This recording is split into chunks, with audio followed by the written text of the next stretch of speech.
Welcome everyone who's joining. We're going to get started here in just a moment. Some of the speakers are joining us on stage, but like I said, give you another minute or two since we ended that last one a little bit late to get some of those questions answered. You beat the AI, Gerald. So speakers, Christian, Stas, Adam, there's a competition between some of the people chatting back and forth who can throw links. So whatever you guys talk about and reference, there's people trying to keep up with Gerald, who they think is a robot because he's throwing links and references so quickly. So it's kind of fun. There's a lot less distraction in the chat today because Team USA isn't playing. There was a lot of distraction in the chat when that was going on yesterday, but they won, so it was great. The Gerald bot. So fantastic. Welcome everyone. We got some folks on stage. We got Stas, Adam, Christian, John. I guess they had to throw all their knowledgeable people for this great topic. So super excited. So we'll give it about let's give it 3 seconds. 1, 2, 3. Let's do this. So we're going to get this session started.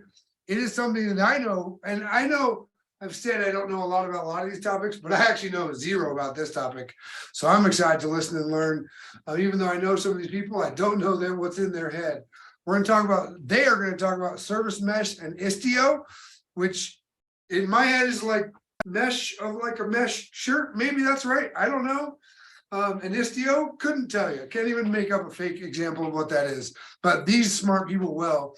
So we got Stas, Bondarenko, Adam Zwickey, Christian Posta, and John Miller, both all from Tetrate and Solo.io. They'll introduce themselves better. But same as every other session, they'll have their chances to speak. We'll open up Q&A. Gentlemen, so you all know, they don't wait for Q&A session. They just throw them in the comments. So if one of you is talking, I encourage you to watch the comments and answer as you can. So welcome, and the stage is yours, gentlemen. Awesome. Thank you. Let me share my screen so we can get a few slides to go along with what we're saying here. Let me throw it to the folks at Tetrate to kick off their intros. Yeah, sounds good. Well, great to meet everyone. I'm Adam Zwickey. So I work as part of our solution architecture team at Tetrate, also as a field CTO, working with some of our complex and large prospects and customers. Prior to joining Tetrate, I actually have worked in the cloud and kind of modern microservice space for quite a while. I was a principal in the office of the CTO at VMware. I joined them nearly a decade ago as they started to roll out container technology that became Cloud Foundry and morphed into Kubernetes a little bit later. And now super excited to be part of this space and the technology that we call Service Mesh. Also from Tetrate, we have Stas with me. Stas, you want to give your intro?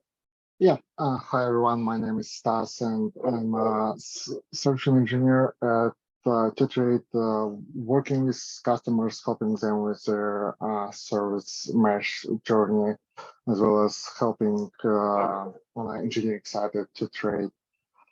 Before Tetrate, I worked in multiple startups. Well, lately it was mostly around like Kubernetes and cloud native, as well as I worked in companies like Cisco and Intel.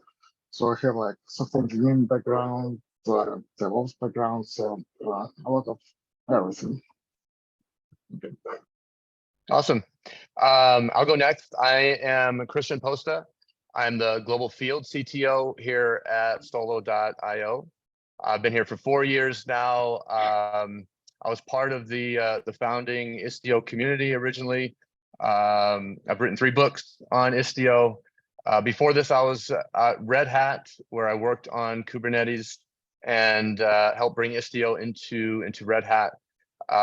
Came over to Solo about 4 years ago, and I've been working with a lot of our large customers and the open source community, and helping to continue to educate and get people aware of the benefits that a service mesh can bring, as well as some of the periphery pieces, how it fits in.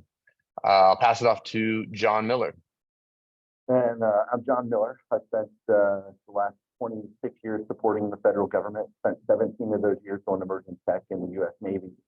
Spent the last 4 at J2IQ helping Platform One build up part of the Kubernetes distribution, doing a lot of testing environment that I'm actually new to Solo. This is tomorrow will be my 3-month kick, but I've been probably, I'll date myself, I did some of the first SOAP services, ship to ship, back in 2000 to 2003 timeframe. So I've been doing this for quite some time. Super familiar with the environment, security, and all those aspects. So super excited to be here. And I wish I had Matt's hair. Awesome. Okay, let's get going. I'll pass it back to Adam to do, let's see, just a quick intro on Tetrate side. Cool, thanks, Christian. Yeah, so we want to introduce you all to who Tetrate is, who Solo is. I gave you my background. What actually pulled me over to Tetrate was an awesome opportunity to work with our founding team, our founding engineers who have many, many decades of running significant scale infrastructure at some early web scale startups, early co-contributors, co-creators of the projects we're going to talk about, Istio, Envoy, and others. And we've been partnering with large financial organizations, large global 50 companies, DoD, Air Force, and that work has led us to also collaborate with NIST. And we're going to talk about some of the SP 800-204 series that really lay out what are the best strategies for microservices and how Service Mesh is part of that. It's great to work as part of this community. It's not a community of one. You know, Solo is also in that, and so I'll let Christian or John kind of introduce Solo as the other half of this talk. Thank you. Yeah, so let's real quick, like I said, John and I work for Solo.io.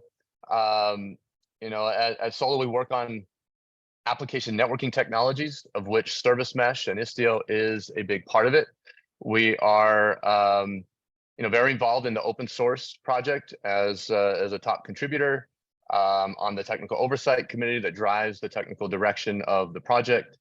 You know, including some of the innovation and sort of the future direction of where we think the Service Mesh market will go. You know, we're working with a lot of customers, 150, actually more than 150 customers. Some of the largest deployments of Service Mesh in the world, like organizations like SAP, large financial institutions, the Customs Border and Patrol. You know, and back last year, summer last year, we raised our Series C at $1 billion valuation, the only application networking and Service Mesh company that's valued like that. And we do a lot of education and training and helping people understand where this technology fits in, and a lot more material that we can link to later, above and beyond this quick intro that we're going to be doing today.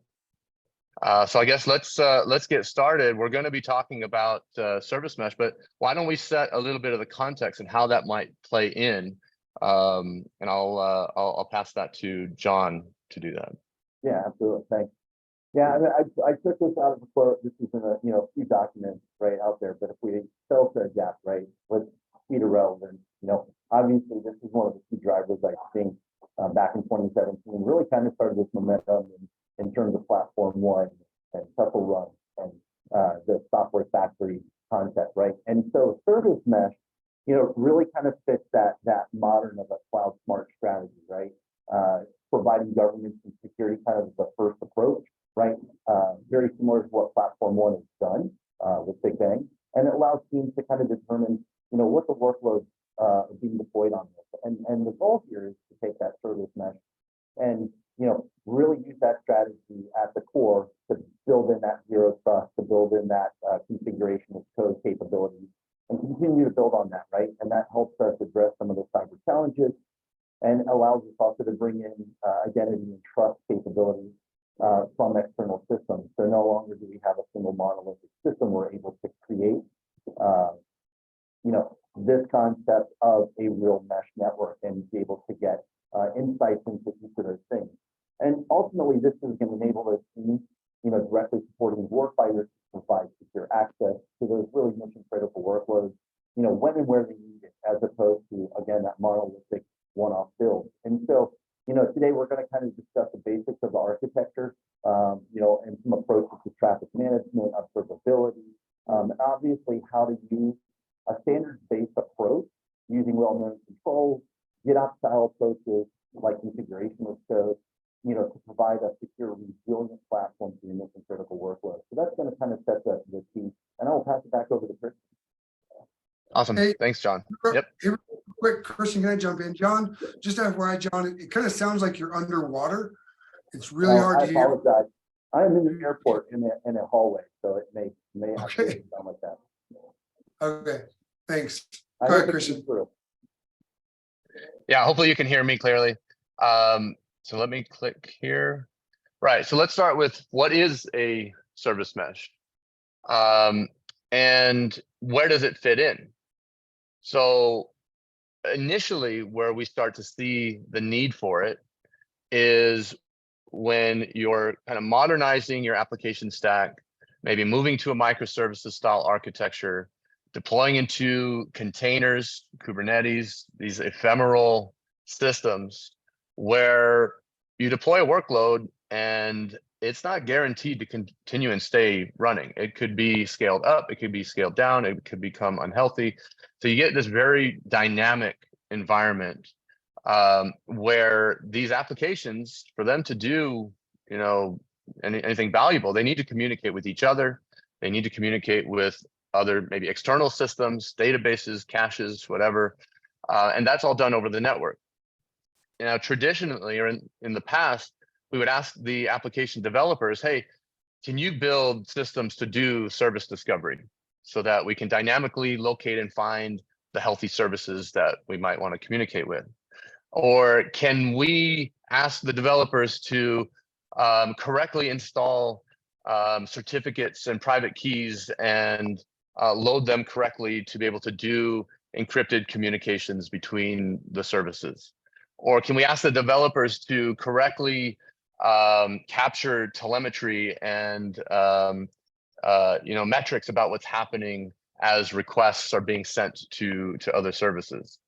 What the service mesh allows us to do is externalize those cross-cutting concerns, things around resilience, how do services communicate with each other, things around security, which services are allowed to talk with what other services, can we encrypt the communication between the services, can we assign identity and write policies about how these services are allowed to interact, capture telemetry, et cetera. So can we do all of this stuff, these cross-cutting concerns, without forcing the developers and crossing the fingers and hoping and praying that they will actually get it right? So can we do this in an infrastructure level that doesn't depend on the language, the framework that's being used, and apply and gather these policies, this information consistently across the services? And so that's what a service mesh enables our platform teams to do. And we kind of started off the service mesh implementation with the notion of a sidecar proxy, or a proxy or a little agent that runs co-located with the workload. So when the workload wants to communicate over the network, it will first traverse this proxy, this little sidecar proxy. The proxy can then enrich the behavior of the communications by adding things like TLS or mutual TLS, capturing telemetry, directing the routing. Maybe service A is trying to talk to service B, and maybe there's multiple versions of service B, and we can very finely control exactly what version of service B that service A might be wanting to talk to. And we can do this all externally from the application code, and ideally transparently to the application. And so that's exactly what Istio is. Istio is an open source project. It's been around since May 2017 that implements this pattern. It uses, for the proxy, it uses a open source project called Envoy Proxy, which gets deployed with the workload and, like I said, enhances the connectivity between services, can provide identity and encryption between the services without the application even knowing, can capture operational metrics, telemetry, things like how long is a request taking? How many times are we retrying a request? How many requests are failing? And where are they failing? We can even do things and use the service mesh to implement things like distributed tracing, where at each hop, in a service graph, service A calls B, calls C, and so on. At each hop, we can capture what are called spans and details about how long the call took at that particular service. So we can get a visual representation and a graph and understand what the call graph was and how long it took at each one of these steps.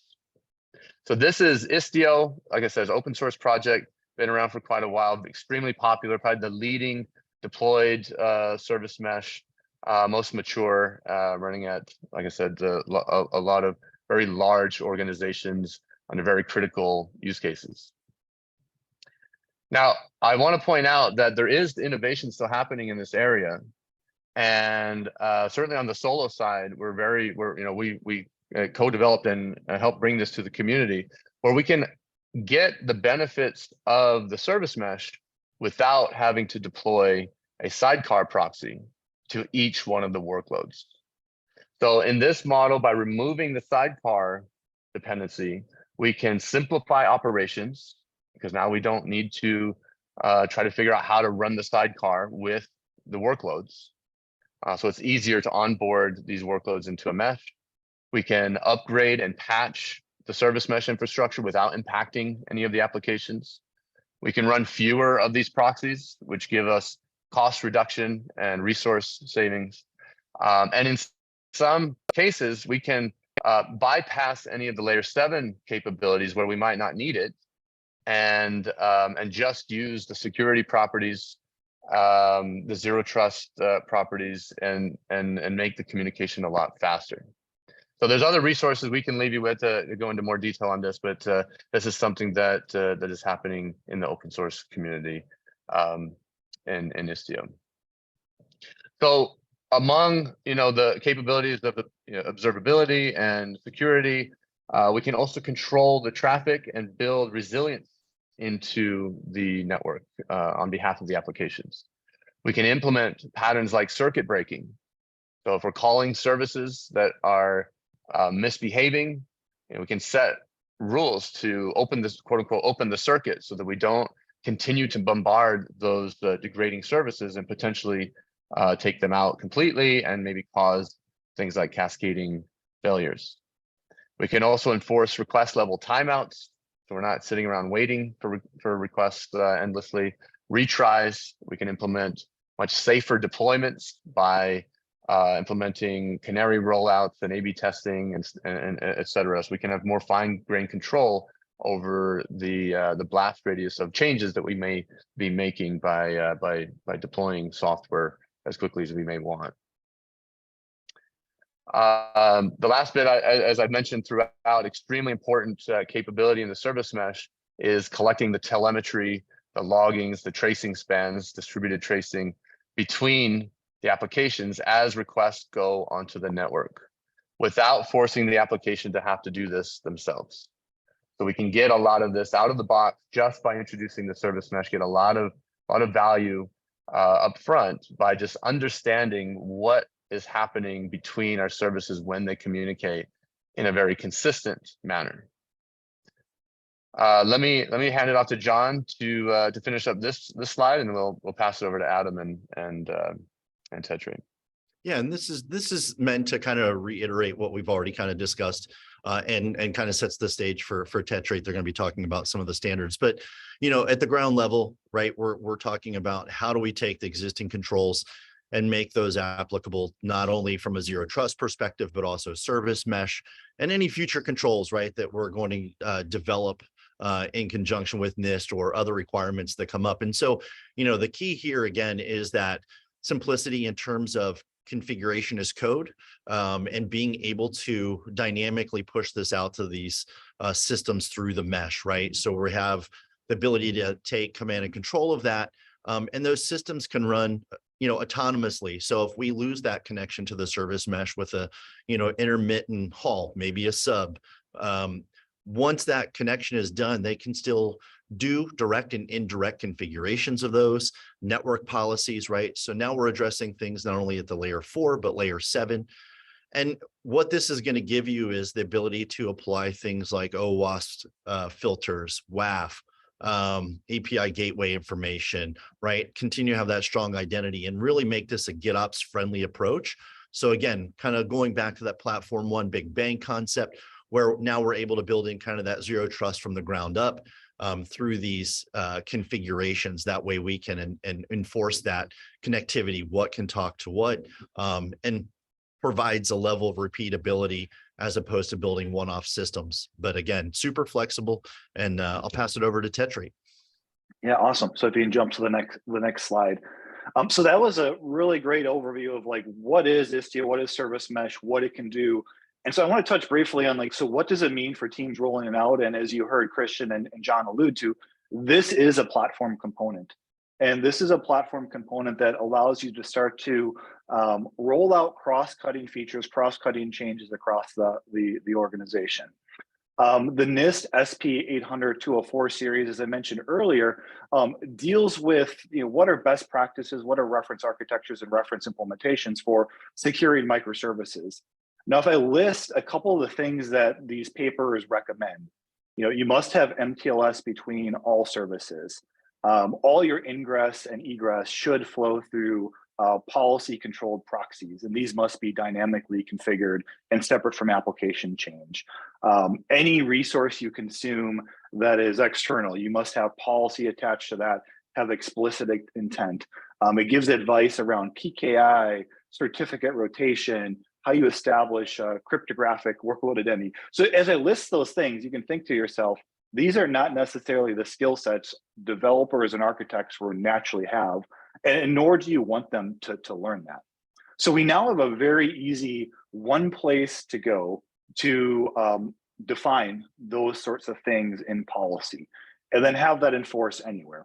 And so what we see in practice as this gets included in platforms, in teams building cloud-based platforms, is we're able to carve off really small focused teams to take on these concerns. So one example could be a central security team that's going to take over PKI certificates, encryption in transit, and own that for all the teams that are coming to the platform. And what you can do with this is you end up having 1, 2, 3 people that have this skill set within the platform team that is able to apply this across a very large developer population and a very large application or service population. So some of my peers call this almost like a superpower that the platforms start to take on, because you're able to do so much in this cross-cutting fashion across all these applications. If you jump forward, please, Christian. And so I said the word platform a whole bunch of times, and the question is then, where does my platform end? Is it a single Kubernetes cluster? Is it a bunch of Kubernetes clusters? Is it a VPC or a cloud account? Does it span multiple clouds? And it really boils down to, now we have this disappearance of the network perimeter. And so it starts to become, well, my platform ends up being any of these enforcement points. If you think back to the architecture that Christian walked us through, you have these either Envoy proxies or even VMs or machines, kernels that have something else that can program and intercept traffic. But you have this distributed everywhere. And these become the enforcement points that transparently can take logic out of the application layer and start to act as the policy enforcement point. You may have not noticed that the letter changed in those NIST SP callouts, but previously, that last slide talked about 800-204A, which talks about just what is that mesh architecture, what are the best practices for securing it, and then the B talks about what really is the ways to secure the application. What are the attributes and control points that you're able to start to author policy on? And so the key idea is to be able to look at an application and look at its traffic and say, well, do I want to look at upstream services and downstream services? Do I want to look at the identity of the service? Do I want to look at characteristics of the request, meaning headers or other information that's being passed, or even end user identities like a JOT token and the claims that are contained within that request, and start to, again, centralize the authoring of that policy and then be able to have that enforced wherever our applications are running. So it gives us strong assurances that we can know that these policies are in effect. Now, thus far, and there have been some questions in the chat about Like, are we talking about pods and containers? And yes, in general, this was born out of container space, the Kubernetes space, but this notion of a policy enforcement point could be pulled down into the kernel of your infrastructure, or even installed onto a VM. So there's techniques within the Istio project and the community to take this Envoy policy enforcement point, stick that in a VM, stick that into something like an ECS task. So I want to make it clear that we're not talking about solely cloud native containerized applications that could benefit from this.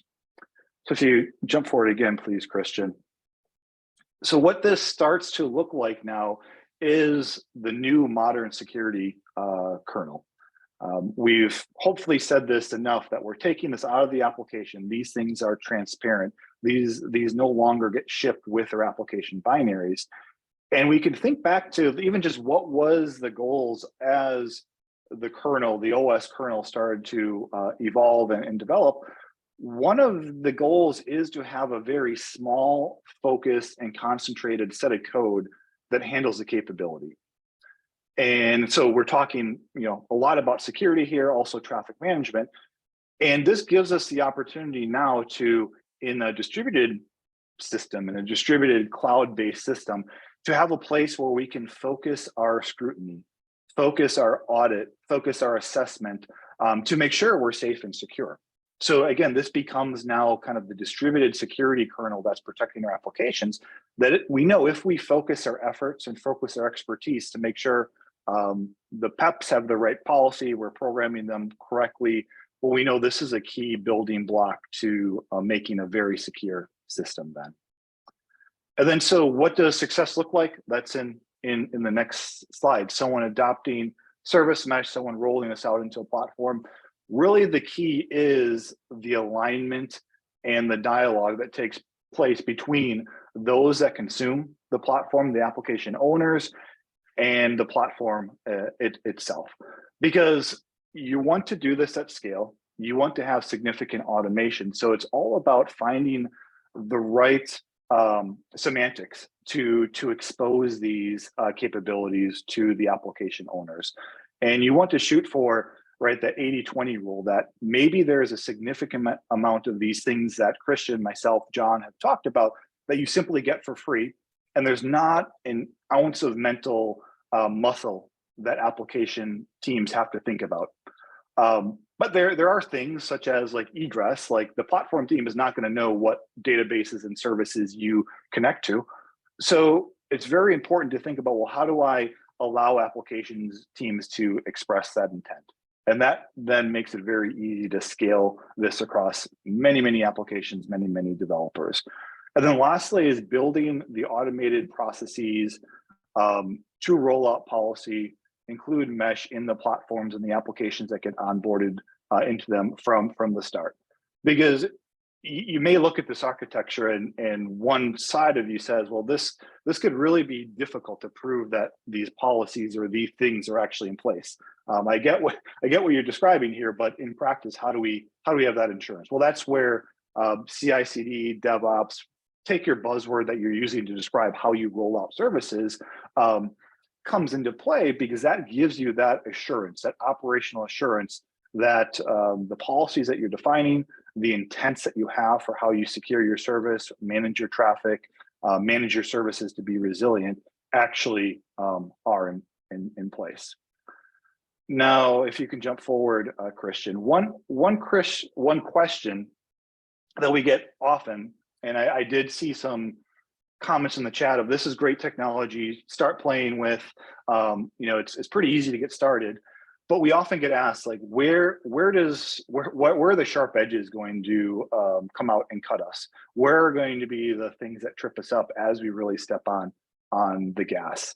And complexity starts to really increase when you start to look at multiple clusters, multiple Kubernetes clusters, potentially spreading those across multiple clouds, or even in a hybrid scenario in which you might have less flexible infrastructure in on-premise data center or just legacy infrastructure, and you're trying to marry that with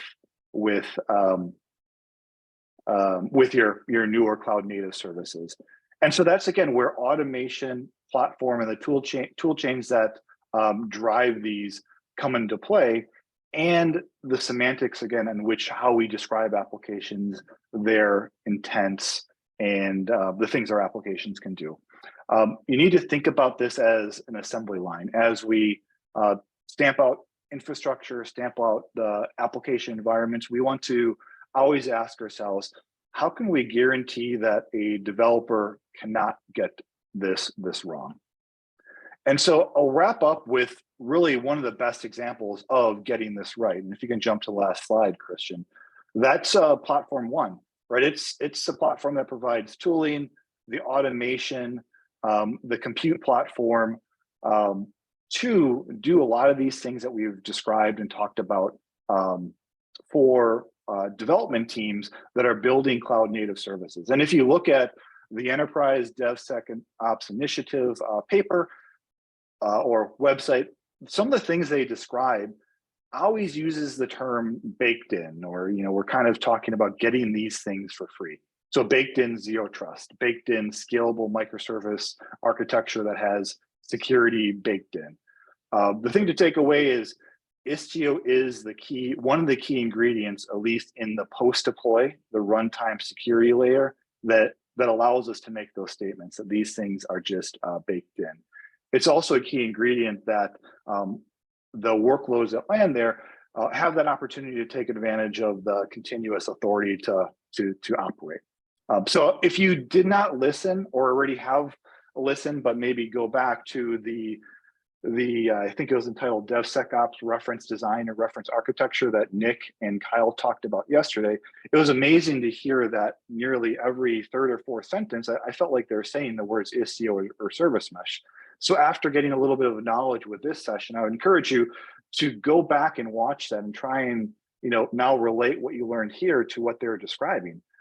Because it was really great. I think Nick said out of the 853 .53 controls for federal information systems, nearly all of them, I forget what was the number, if he said 80 or 90%, get covered by the fact that Istio and Service Mesh is included in that architecture. Again, these are things that those that are coming to Platform One or any Istio-based platform get for free, zero developer toil to get them running. So with that, I think we made good work, quick work of our slides, and that was probably the interesting portion, the questions and the dialogue that we're gonna have with the audience. And while we're waiting, I wanted to add, there was a talk today called What is Big Bang? And Big Bang utilizes Istio, so it's a very good one to listen as well to talk how Big Bang solves some problems. Awesome, thanks, Stas. And as a reminder for everyone that they got lots of time to ask questions, so here you go. If you do want to jump in and ask live, raise your hand in Zoom with the tool, not on your video because I can't see you. And then I can pull you on video and you can ask it live, or throw a question in Q&A, throw a question in chat. So as great conversation we've had so far, but they are ready to help you with your problems and what you want to know. Before we get to questions, Matt, can I ask a question? Was this at the right level? Do you feel like is this the intro enough? So for me, it helped me for not knowing a lot about this. That's a great question. I'd ask the chat. So if you want to give them feedback, Christian's asking for it. Feel free to let them know if this hit what you were looking for, hoping to get out of this. Throw it in the chat, throw it in the comments. Yes, you're getting yes from a lot of people. So it was exactly what they were looking for, some of them. I guess it was so good they don't even have questions. That's how good it was, right? A new P1 user said this was good. Stas said the link you provided was perfectly what they were looking for. Yeah, there you go. Here's a couple things. Oh, good. Now they're coming in.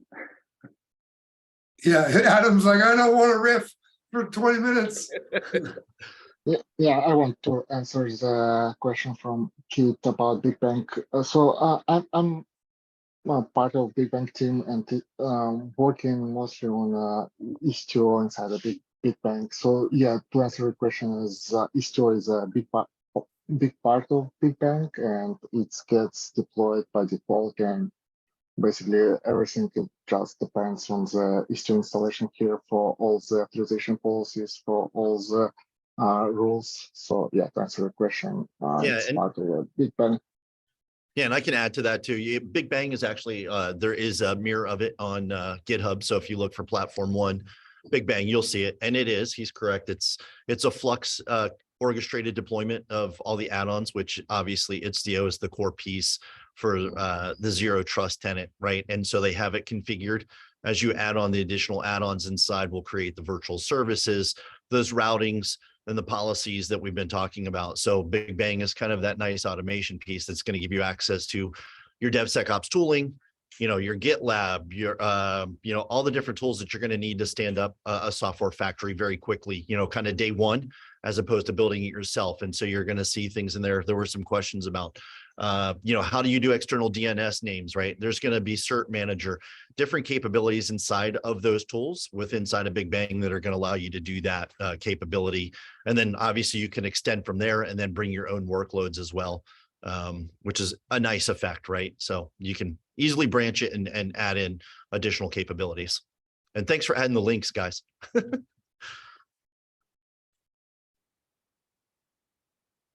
I see Yeah, so another go ahead. question here. I just see another question here. I don't know, Matt, are you gonna read the questions and go through them, or should we I just? can if you want me identify to, them? or you guys can. It's up to you. I mean, I see this one about how the service mesh can it help move the needle forward in applying zero trust into legacy architectures while helping to integrate with cloud native and modernized architectures.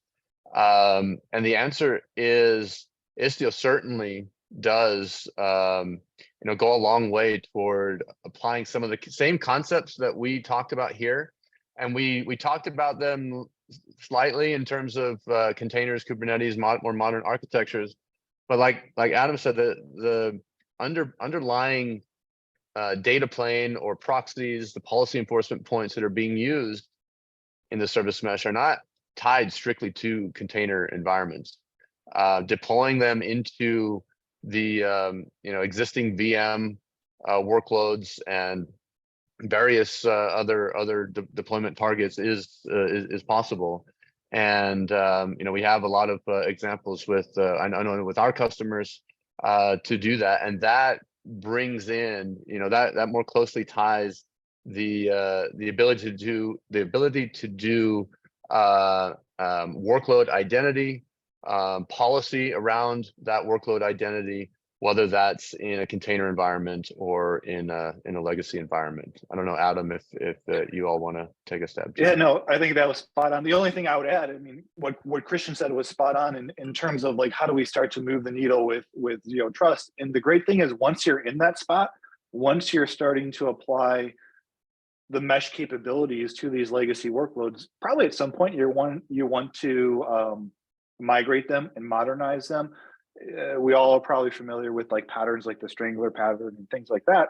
The fact that these legacy workloads have been introduced to the mesh make that much easier, because some of the routing and discovery problems that you have to start to solve for when you modernize them can be subsumed by the mesh very easily. And so how you discover services or services discover you, you'll get it for free as you start to break apart your legacy applications into a modern architecture. I was going to hit a question somebody wrote, what's better in an air-gapped environment? Obviously, Big Bang supports air-gapped environments, right? There's tools like Zarf. So, Defense Unicorns is gladly giving back to the community to create a tool to be able to package up the containers.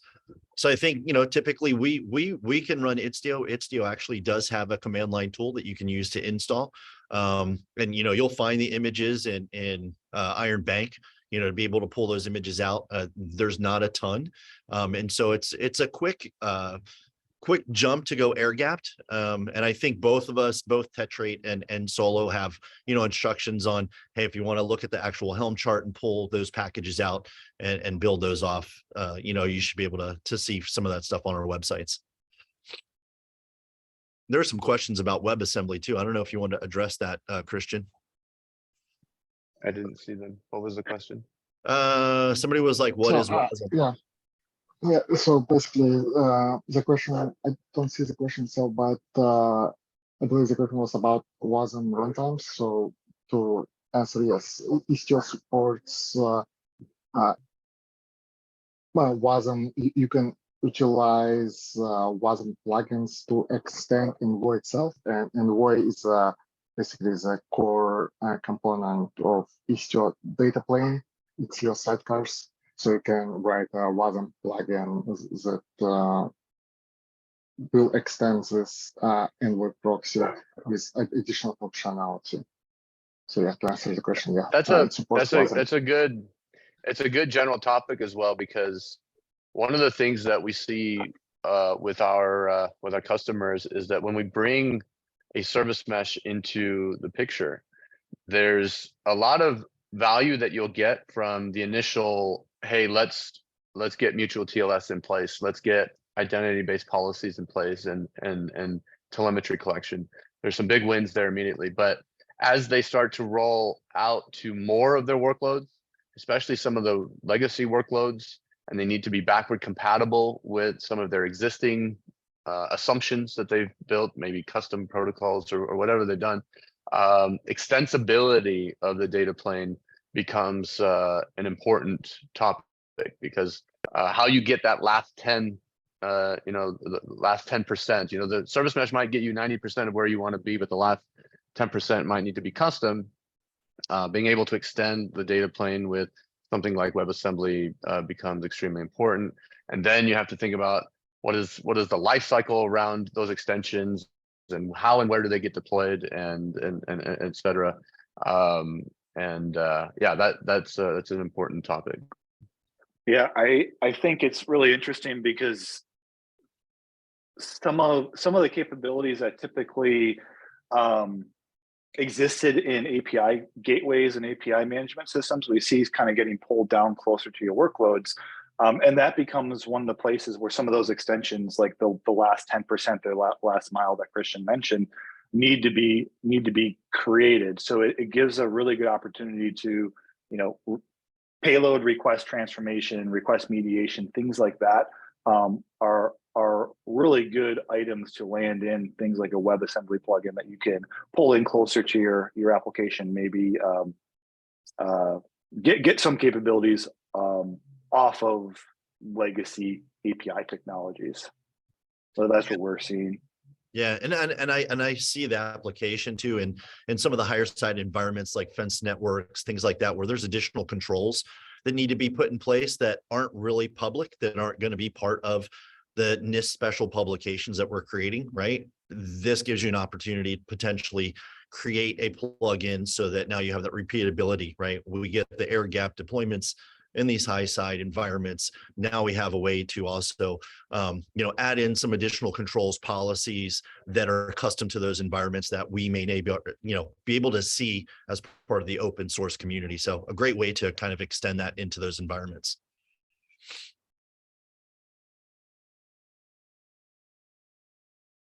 Love it. A few minutes left. If anyone has other questions, here's your time. I don't feel like you made them sweat enough. They've all answered them pretty easily. See, there were some Go ahead, eBPF John. questions way back when somebody was asking, what was going on with eBPF and I'm assuming Celium and those kind of things. I don't know if anybody wants to answer those. I can take the first stab there. And so eBPF itself might be a session where we go into some detail about what that is, but for the folks that are aware of it and what it can do, we can extend the Linux kernel programmatically and in a very safe and controlled way by hooking into various points in the kernel that for us, the interesting areas are going to be around the network stack and how packets are traversing the kernel. And so with eBPF, we can programmatically control the packets deep in the operating system, and we can do things like accelerate some of the networking paths between the workloads and some of these layer 7 policy enforcement points, the proxies that are being used in the service mesh. Additionally, at least the stuff that we're working on at Solo ties in a little bit more deeply into the CNI, and being able to offload some of the layer 3, layer 4 capabilities of the mesh into the CNI directly, and leverage just the layer 7 capabilities out of the mesh where it's needed. And so we can use eBPF to implement a lot of the connection handling and packet routing and all this stuff from the workloads to make it better performance, and optimize those paths. Yeah, and so there's another quick question that I think you answered for the most part there, Christian. So Kit said, is there a future where the sidecar isn't a container anymore? And so Kit, I think it's really what Christian was just describing. If we can pull those capabilities down into the kernel, which is where eBPF resides, then yeah, that's a very real feature. I think we wouldn't call it a sidecar anymore. It's a different architectural pattern. The fact that we call it a sidecar literally means we have this thing we always pair almost one-to-one with your workload, and what Christian was describing now ends up being capabilities that you have one-to-many. All your containers benefit from that same kernel. And in the Istio community, Solo and Google, we contributed back in September the initial implementation of what we're calling ambient mesh, which is an option in Istio to get the benefits of the service mesh without a sidecar. That follows the premise that Adam laid out, and how eBPF comes in, how the CNI comes in, how we where we move the proxy, where does the layer 7 proxy actually live, if not with the workloads. A lot of that is being hashed out right now in the Istio ambient project. And I was just going to add to the eBPF stuff too. It's for those sysadmin kind of people, right? We've always talked about IP tables, NF tables. What happens as that progresses? This really kind of takes that and alleviates that pain from that manual configuration, that intersect where, how are we managing these? Are these vulnerable to attack on the system themselves? And so if we're now at the kernel level, we've kind of removed a lot of that ability to modify those routes and literally protect us from having to create that TCP/IP stack in order to actually, inject those kind of attacks. So another great add-on in terms of security and performance, like Christian said.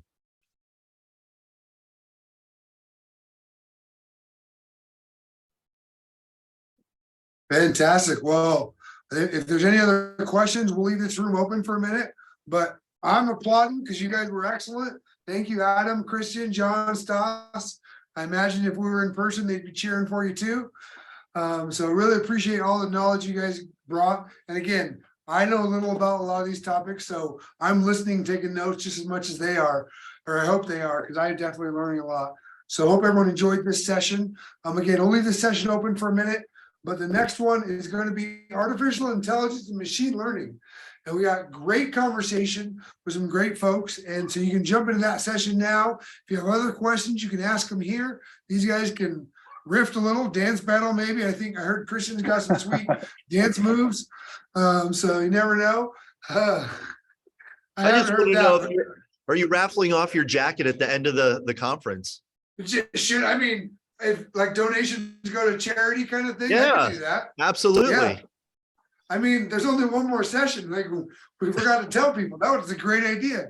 Next time, or maybe tomorrow at Industry Day, maybe we'll play with some folks in industry.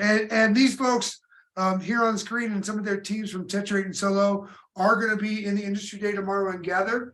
So we encourage you to come back there. Make sure you're chatting with them, learning from what great tools and things they've got to offer. Also, I've got a quick link here.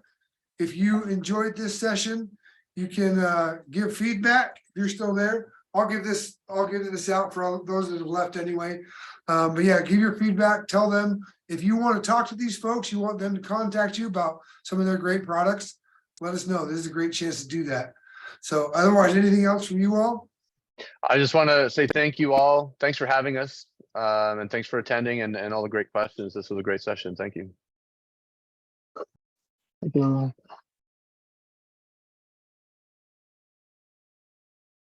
You're welcome. Fantastic. Well, excellent. Well, I'm gonna go jump into the next session so I can get that group ready. But appreciate y'all. And I know some of you are out at other conferences right now, so go do your thing. All right.